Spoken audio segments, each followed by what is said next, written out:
여러분 안녕하십니까? 뉴스 더 개벽입니다. 세계 곳곳에서 발생한 개벽 뉴스를 알려드립니다. 플라스틱 반찬통에 음식물을 담은 채 전자레인지로 가열하거나 칼자국이 깊게 난 플라스틱 도마를 계속 사용하면 미세 플라스틱 노출이 늘어날 수 있다는 연구 결과가 잇따르고 있습니다. 먹다 남은 국이나 찌개를 플라스틱 용기째 데우는 경우가 많지만 노출을 줄이려면 먹을 만큼만 덜어 전자레인지 사용이 가능한 유리나 도자기 그릇에 옮겨 담는 것이 좋습니다. 전자레인지 사용 가능 표시가 있더라도 미세 플라스틱이 전혀 방출되지 않는다는 뜻은 아닙니다. 2023년 국제학술지 환경과학기술에 발표된 연구에서는 폴리프로필렌 유화식 용기에 물과 산성식품을 모사한 용액을 넣고 최대 출력 1000W 전자레인지에서 3분간 가열했습니다. 일부 제품에서는 용기 표면 1제곱센티미터당 미세 플라스틱이 최대 422만 개, 나노 플라스틱이 최대 21억 1000만 개 검출됐습니다. 연구진이 설정한 조건 가운데 전자레인지 가열 때 방출량이 가장 많았습니다.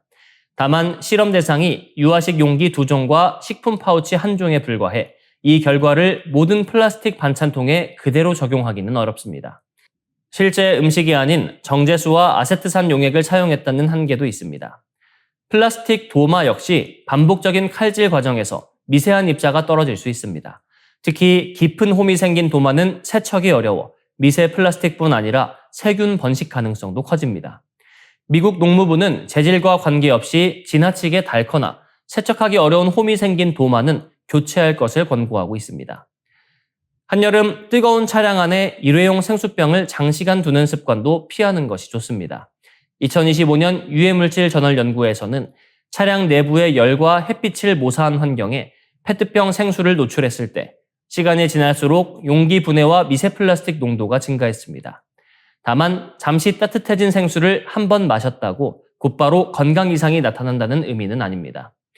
미세 플라스틱은 사람의 뇌 조직에서도 검출이 됐지만 치매를 유발하는지는 아직 확인되지 않았습니다. 미국 식품의약국과 세계보건기구도 현재 식품과 물에서 검출되는 수준의 미세 나노플라스틱이 인체에 직접적인 질병을 일으킨다는 증거는 아직 충분하지 않다는 입장입니다.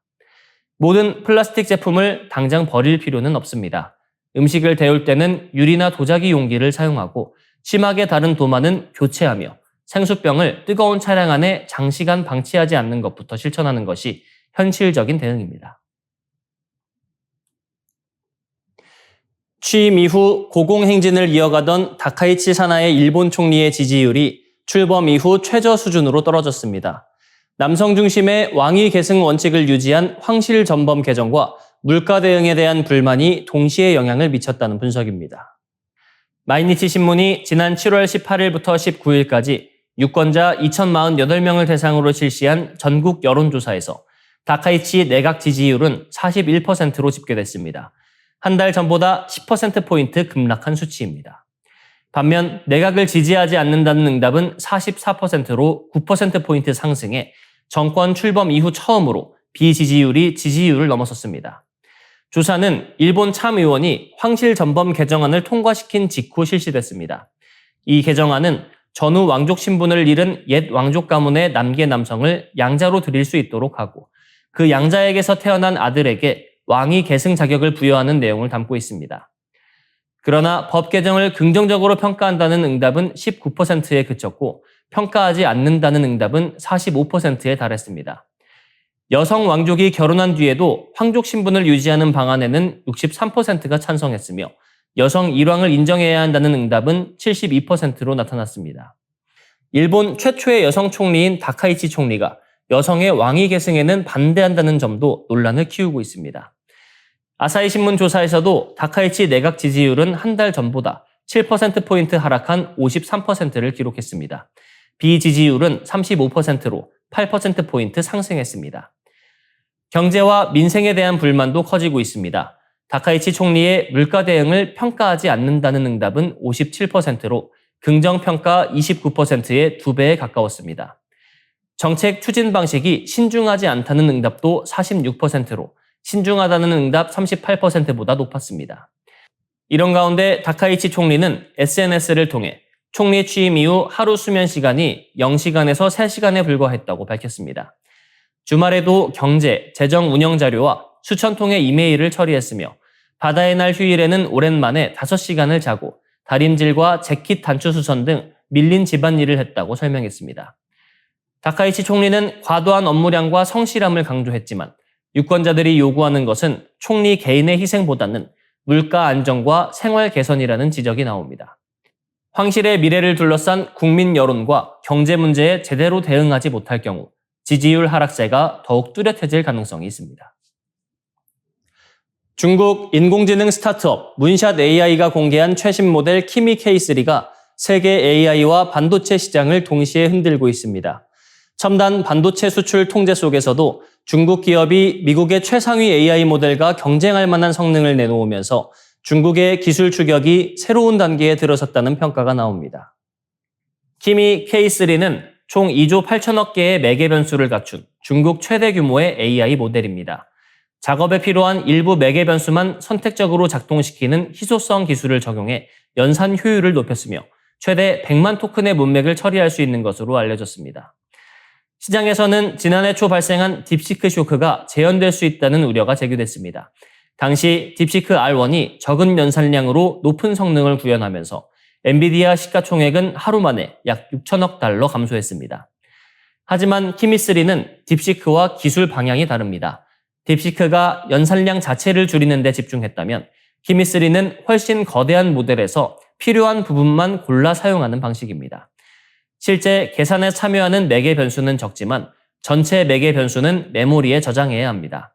저정밀 방식으로 압축해도 약 1.4TB의 메모리가 필요한 것으로 추산됩니다.